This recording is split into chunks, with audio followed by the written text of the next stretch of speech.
Next Chapter Podcasts.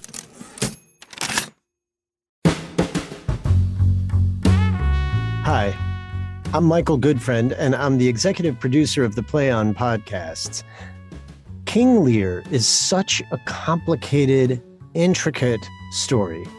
You can watch it over and over again. You can hear it over and over again, and there will still be things that you learn every time you see or hear this play.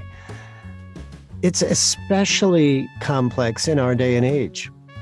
I wanted to talk to somebody who really knows this play inside and out.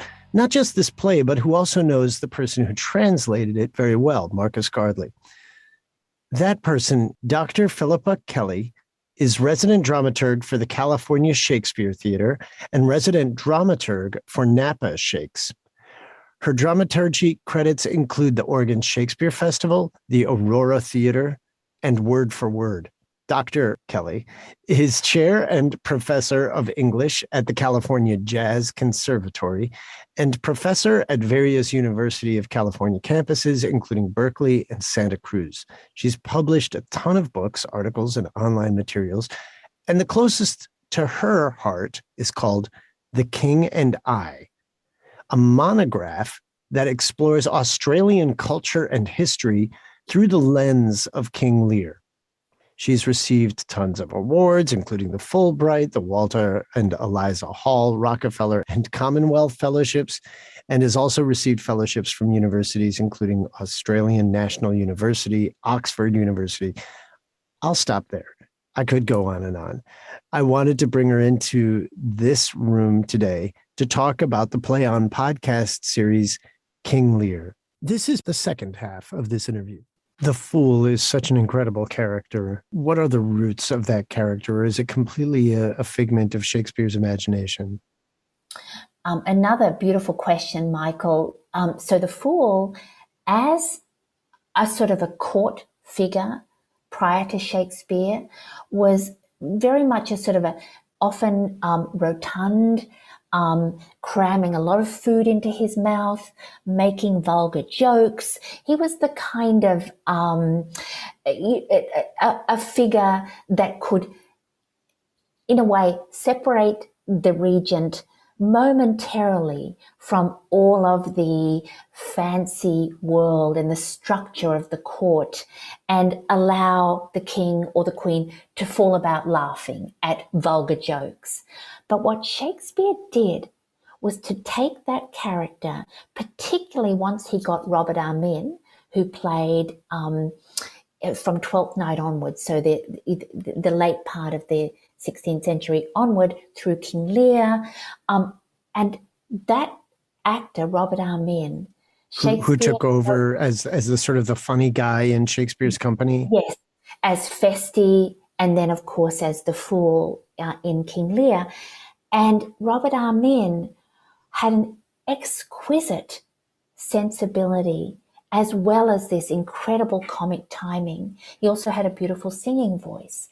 And so Shakespeare was actually able to make the Fool into the character who is the truth teller, who can tell truths that, for instance, Cordelia has not been able to get away with telling. So when Lear rejects Cordelia, he says, I thought to set my rest on her kind nursery. And he finds actually that she doesn't give him what he wants. She says, how have my sister's husbands if they say they love you all? So she basically makes a fool of him. He can't stand it. Whereas when the Fool points out Lear's foolishness, because the Fool is a figure of fun, Lear can hear it.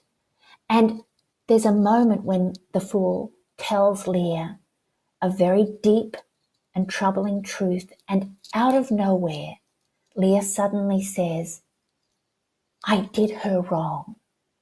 And so the Fool enables that space that humor can give, where Lear can put his toe into reality and feel the coldness of the water without freaking out and trying to banish that coldness. Who's the person that you said it played the fool in Lear, the first fool? So Robert Armin was the second fool, and the fool before him was Will Kemp. Will Kemp. And yeah, he had a sort of a split from the company and ended up kind of dancing his way up to Northern England. And so then Robert Armin really was able to bring even more depth and pathos to this comic role. It was Kemp that gave us Falstaff and the real shticky funny guys, right? Yes. It's remarkable to me to think of the evolution of the funny guy in Shakespeare's company and how that served him as a writer in his own evolution. That you can really see this sort of base humor then going to the much more poignant comedy that like you described, that really examines our fallibility and our existence. And I love that, how that happened, and that it wasn't that Shakespeare was working with the material he had in every way, including with the actors that were in his company. Yes, and that really, when our audience listens to Marcus's interview with you, the two parts of the interview, you can't help thinking about, here's another writer who is writing in this place and time, drawing on all the facets of history, but writing for this moment and bringing the arc of history into this moment, using the tools, including the actors who are at their disposal. You know this story so well. How did your understanding of it change through Marcus's interpretation? Were there things that he uncovered that surprised you, that you didn't expect? How do you see it now, that in a way that you wouldn't have seen it prior to this sort of iteration? Well, it's interesting. I'm just sort of casting my mind back. Marcus talks about magic and healing, and because Lear, in a sense, is about a great rupture in society and in the soul. And the question is, can that rupture be healed? And if so, how can it? We can't go back to where we were before, but can we somehow heal? And what I came to see very clearly as I worked with Marcus was that magic isn't something that is necessarily out there. So, we think of magical events or miracles.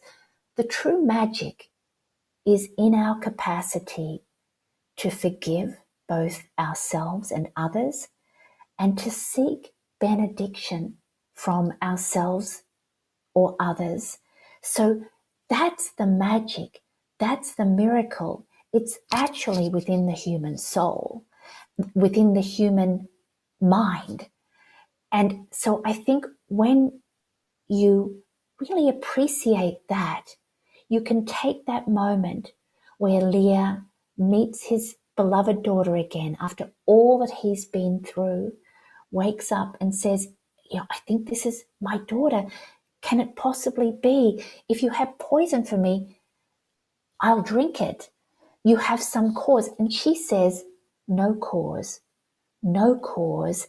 And that to me is the moment when we see that the miracle is in the capacity of both of them to forgive themselves and to beg a blessing from each other. And I think there's no greater human feat than to be able to beg that blessing and to see that we are in need of it and that we are imperfect. How do you feel this play changes in the setting that Marcus created? So we've talked about Shakespeare's England.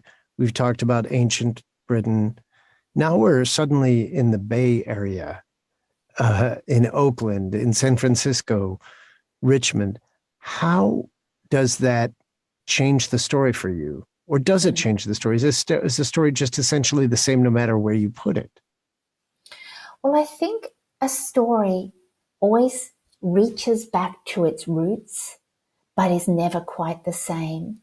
And in the hands of a playwright like Marcus, so he's bringing in Oakland, the Fillmore district, parts of his own heritage where he first was, where he was born in Oakland, and then where he reached out to begin his journey in terms of studies. His family is in Oakland. And so bringing this play to, say, the Fillmore, which is the center of jazz, and then feeling the musicality of the experience that Marcus creates. And I think I mentioned before that I always think of music as metaphor because it transcends the capacity of words to explain or contain it. And Marcus gets that.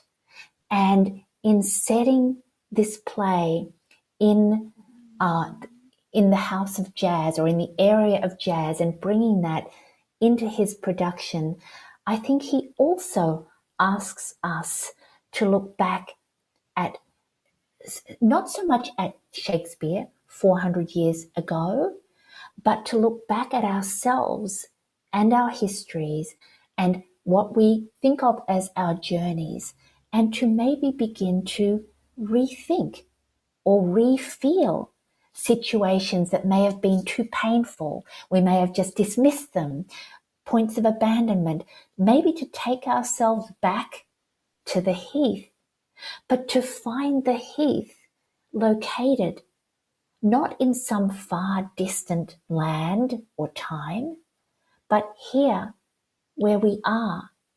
And I think that that is a really beautiful experience for us if we're going to reframe and rewrite King Lear, because I think Marcus really drives into that text and makes it both, it has Lear's underscore strongly, but it is also a beautiful new work of art. And to locate that where he has come from, I think is really helps to make it the work of art that it is. So you have used theater in a lot of different ways in your teaching. How do you use a classic play like King Lear as a teaching tool? Well, one thing I really like to do is to begin by telling students about the lack of emotional language in that time, as I was mentioning before, but then to ask people to look at the heath, and the self, and to imagine what Karen Armstrong has said in her philosophical writing, to imagine dethroning the self from the center of the universe, because that is what Lear is about. The capacity to dethrone the self and to begin to understand things about the world, identity, the universe, that we may have avoided or pushed away or just never encountered. So in that dethroning, I think that's a wonderful metaphor for every opportunity that life gives us to be alienated, to be snubbed. And I call it an opportunity because it is one, if you can understand it as such. And then I don't know whether you or our audience saw the movie The Father, starring Anthony Hopkins. Oh, I just saw it. I was coming back on a flight from the West Coast, and it just destroyed me. I mean, it was just an incredible film. Go on. I agree. That, to my mind, is an adaptation of Lear. And in fact, I tried to get in touch with Sir Anthony Hopkins via one of the writers of the script. I haven't managed yet, but I do want to know how far they had King Lear to hand when they were making that movie. So, for instance, the daughter is going off to France. That also happens in King Lear. The father is both irascible and also losing. He's so vulnerable. Mm-hmm. And it's in his vulnerability that you feel that sense of humanity that makes him both a figure of enormous frustration and the object of such compassion. And so I look at, having seen that movie, I love to think of it as a kind of a partner to King Lear. So I think that Lear is so robust as a play and as an experience that it actually asks us to bring in everything we can throw at it and to go away from that experience perceiving the world even just a little differently. You know, Marcus mentioned that the mother is not in it referenced at all in King Lear, Lear's wife, the mother of the daughters. And I had never thought of that. I never realized that. What is your take on that? Is there anything to inform that choice that Shakespeare made?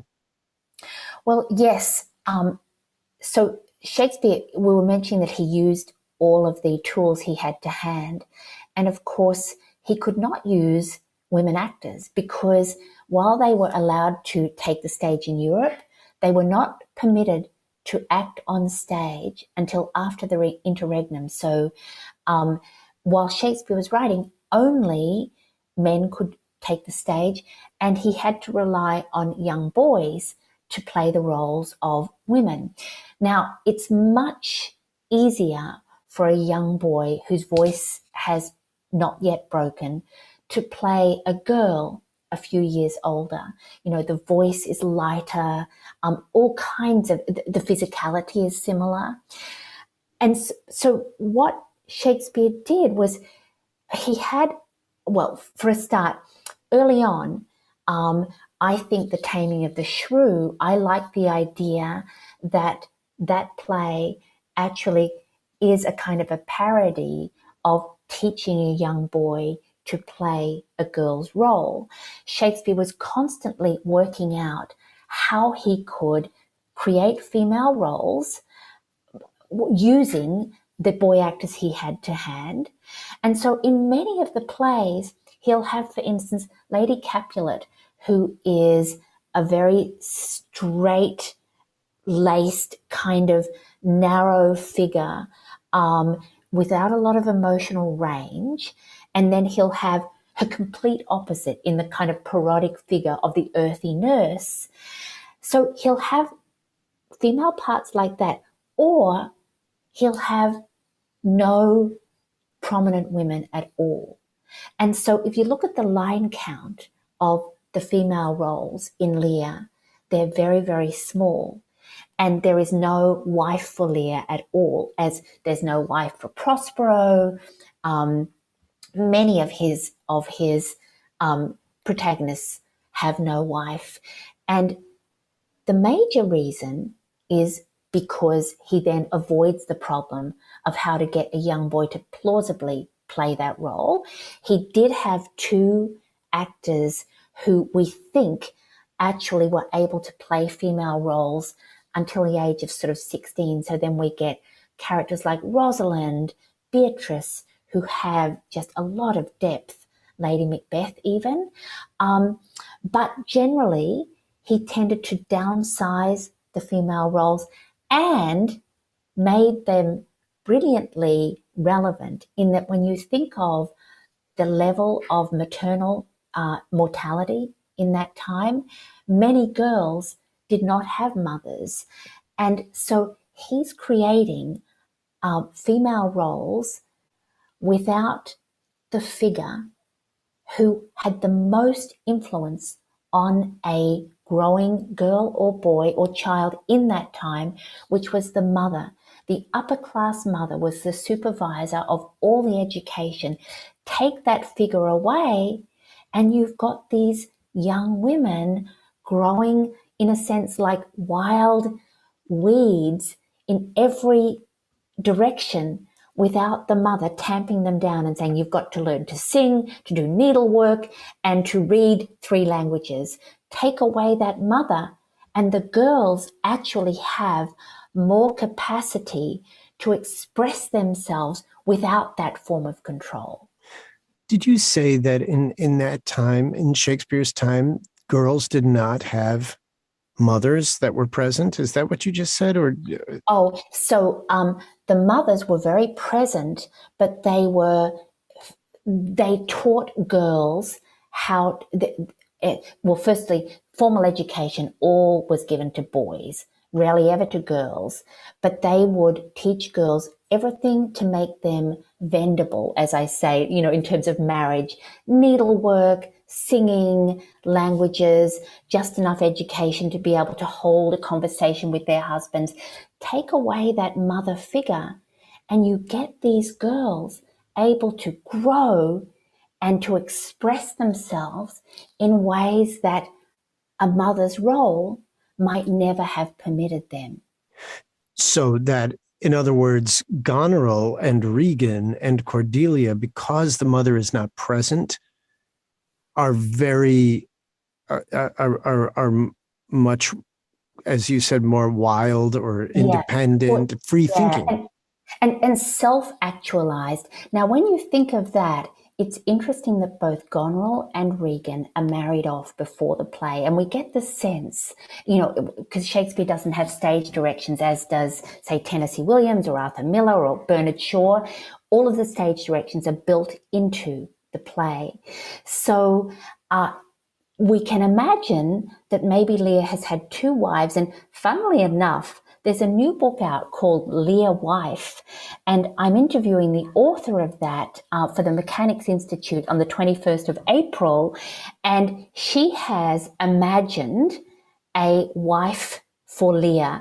I have just picked up the book, and so I haven't read it yet, but it's so intriguing in terms of your question, Michael, that this writer has basically invented a wife for Lear.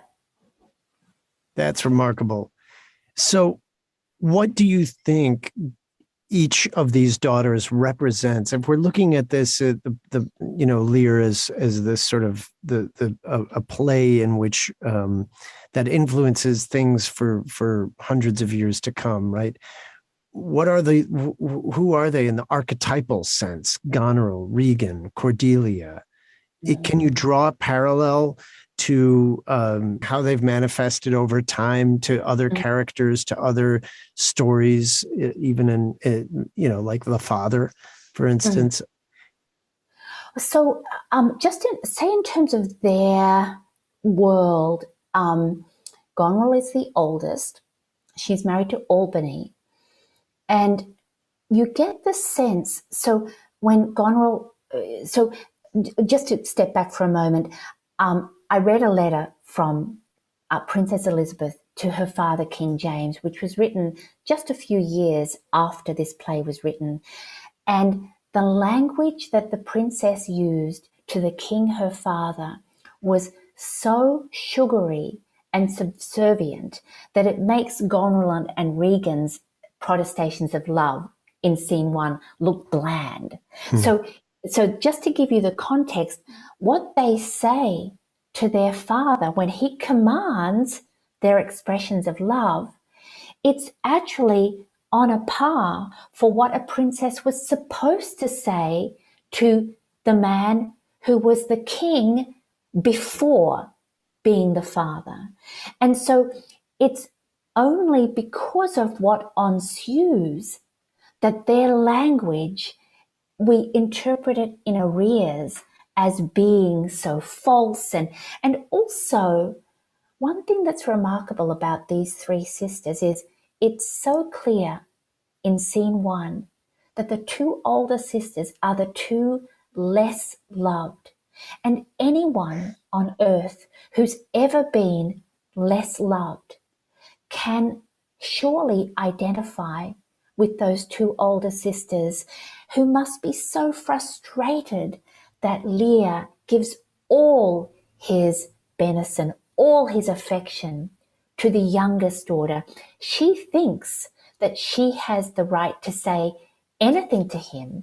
His love has been, we presume, so unconditional, but she finds in this shameful scene that that is not so. And so that's why I mentioned before that when Cordelia comes back from France, she begs her father's benediction as well as him begging her forgiveness, because she comes to see that she's also been perhaps misguided in not understanding what his age and frailty, to use her own words, entails, what it involves. So I think the three sisters, I love to think that even though they have a small line load, they can, each of them, be really intriguing characters. Even remember Regan's early words of so-called love. I am of that self-metal as my sister, and prize me at her worth. Everything there is in terms of worth.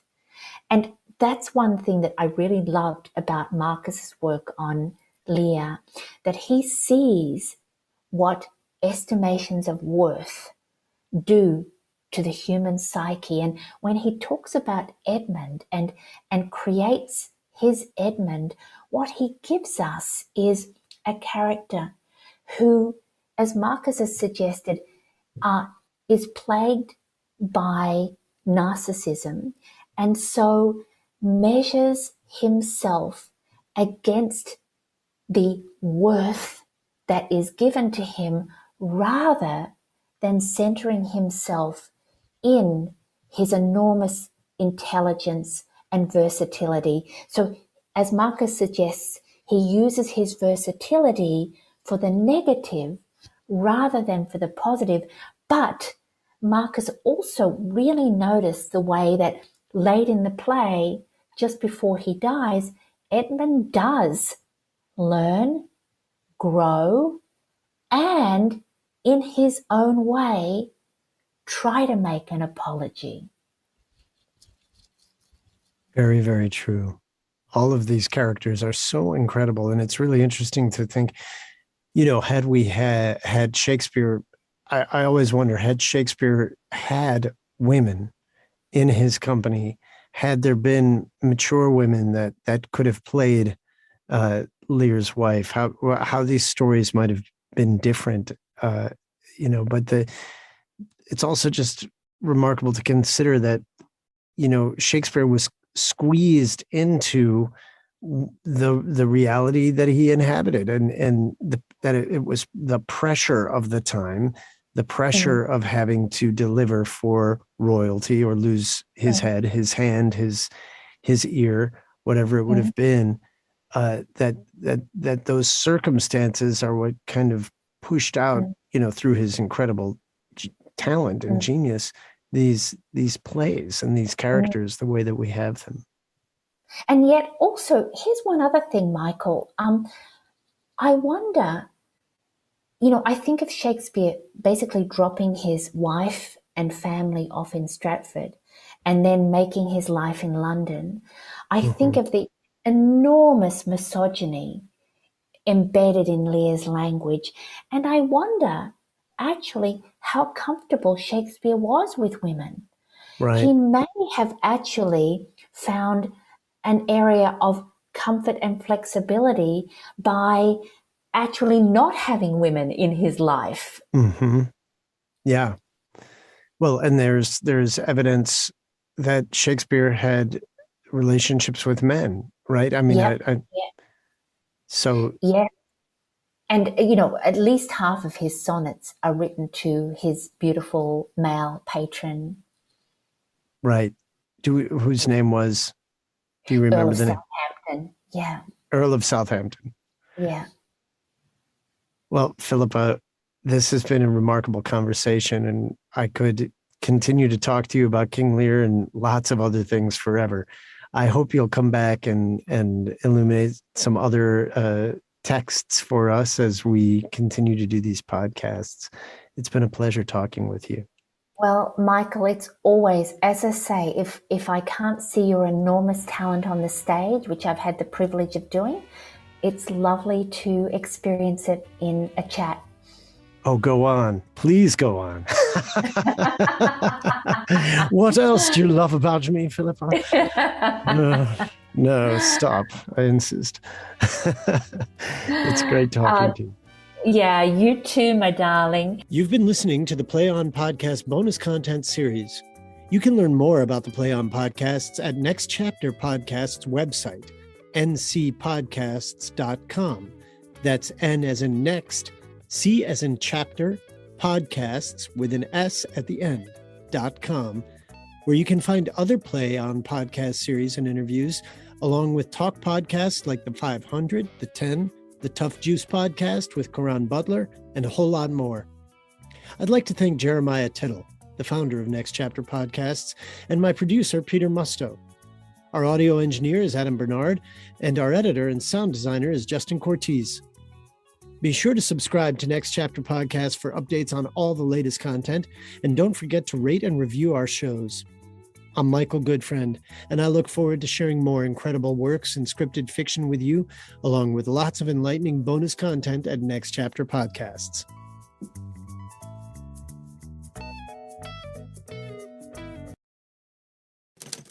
Next Chapter Podcasts.